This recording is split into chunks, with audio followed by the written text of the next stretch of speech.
There's plenty to do this weekend around the Black Hills, and to get things kicked off, the 34th annual Black Hills Bluegrass Festival is back this weekend. Custer is celebrating its 91st annual Gold Discovery Days this weekend. The Black Hills Center for Equality is celebrating its 3rd annual Black Hills Pride Festival this weekend. Lace up your running shoes for the 2014 Cornerstone Rescue Mission Firecracker 5K. Calling all pizza lovers, get ready to stand in line this Friday for the grand opening of Blaze Pizza. Join the 2nd annual celebration of Great Plains native art and culture at Main Street Square in downtown Rapid City this Saturday from 10 a.m. to 10 p.m. So if any of these events sparked your interest, be sure to venture out this weekend and enjoy your Fox weekend in the spotlight. The 2014 Sturgis Motorcycle Rally has come and gone, but the rally town is once again filling the streets with another kind of hot rod. The 8th annual Sturgis Mustang Rally rolls into the weekend, bringing several hundreds of people and their Ford sports cars into the Black Hills. Barrel racing, autocross, and a show and shine are just a few of the events heating up the streets of Sturgis this weekend. Exact dates and times for all of the rally activities can be found at mustangrally.com. Just as it did when it first opened its doors 100 years ago, the Homestake Opera House in Lead retains its legacy of serving the community. After being built in 1914, it quickly became a cultural hub of the Black Hills. This weekend, the Homestake Opera House is inviting the public to join in on the kickoff to its centennial celebration. The celebration begins on Friday evening and will wrap up on Sunday afternoon. For more information on all of the events, visit homestakeoperahouse.org. Fort Hays is the place to be for the Shake, Rattle, and Roll 50s style social and car show happening this Labor Day weekend. Come dressed in your 50s best and enjoy the old-fashioned ice cream and entertainment from the Black Hills Betties. There is a $5 entry fee per person, but if you have that classic muscle car sitting in your garage, enter it into the car show for a chance to win a few prizes. The throwback evening will run from 2 to 5 p.m. on Sunday at the Fort Hays Chuck Wagon. So if any of these events sparked your interest, be sure to venture out this holiday weekend and enjoy your Fox weekend in the spotlight. And we'll take a look at how one group was treating bikers at the pump. Your live rally update is on the way in just 2 minutes, so keep it locked right here. Welcome back to your live rally update. I'm Mackenzie Nelson here with Zach Nugent. We have a great view here from the balcony of Easy Riders Saloon, and the town is looking really alive tonight. For some war veterans with post-traumatic stress disorder, the sights and sounds on the 4th of July can be nothing short of a shell-shocking nightmare. As you can see right behind me, this is the start to the Great Black Hills Duck Race, where 19,000 ducks will be dropped and begin their swim to the finish line. Pioneer gatherings started back in the 1890s and usually took place on the 4th of July. These gatherings later became known as the Old Settlers Picnic. Today's leadership reaction course consisted of 12 strategic obstacles that teams had to overcome using critical thinking and physical training. Each obstacle must be completed in less than 20 minutes, and Sergeant Todd Grabo says all obstacles are mental and only 25% physical. We've been out here a week now, and we've seen a multitude of different avenues for getting around and over these obstacles. So we're still seeing a lot of new ideas, and that's what it's about. It's about developing young soldiers to make split-second decisions on the spot.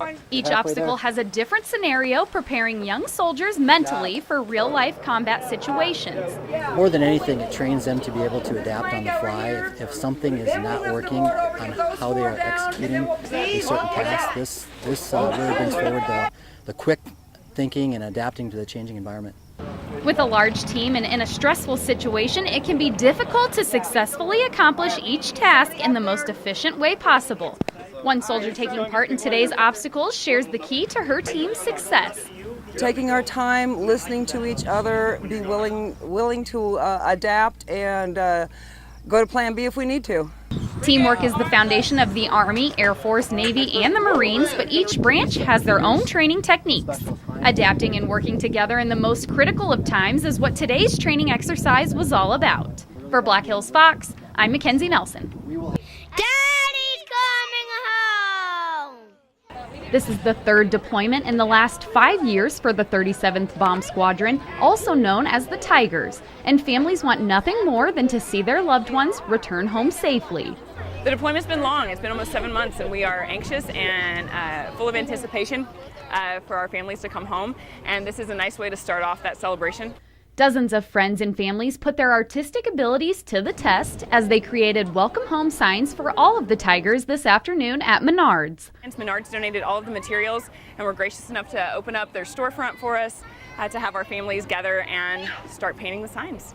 We feel it's an honor to have them doing this here and be able to support them as they're making sacrifices as the airmen are away from them for a long time. And for us to be able to do this is easy for us, and it's a great help to them. So we're absolutely honored to be able to do this for them.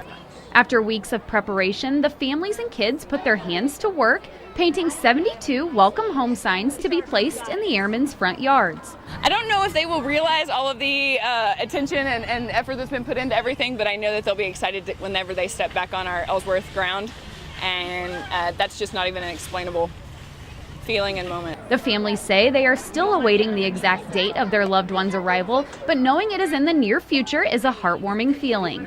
For Black Hills Fox, I'm Mackenzie Nelson. You know, the barbecue festival is all about good family fun. We've got great barbecue and lots of it. It's not just the barbecue that is attracting visitors this weekend. This year, the festival has waived the entrance fee, allowing everyone to come out and enjoy all that this year's event has to offer. Carnival's a great place for the little kids and the teenagers to come and ride some rides and have some fun. Mom and Dad can set them out on a couple of rides and then come back in and take in a little bit of music and eat some barbecue. There is plenty of barbecue to go around as vendors got cooking late last night. Fellow barbecue lovers, cooks over at the Hickory Road Barbecue Tent shared their secret to perfect meat. Well, City River barbecue is slow. Cook everything slow, low heat. You know, we use only hickory wood. The Hickory Road Barbecue team is based out of Omaha, Nebraska, but travels around the country to different barbecue competitions. Kansas City, a place known for its barbecue, is one competition M. Schaaf can smile about. American Royal, we placed 11th in overall pork out of 400 people, so I was pretty happy with that. The team has had their smokers up and running since late last night with plenty of meat cooking. Yes. Add their special Kansas City style sauce and Memphis dry rub, and visitors are expected to flock to their tent. Hopefully the team is ready. Oh, we're absolutely ready. We're ready all weekend. I got a lot of food to get rid of. The Black Hills Barbecue Festival will continue throughout the weekend with plenty of activities for all. For Black Hills Fox, I'm Mackenzie Nelson.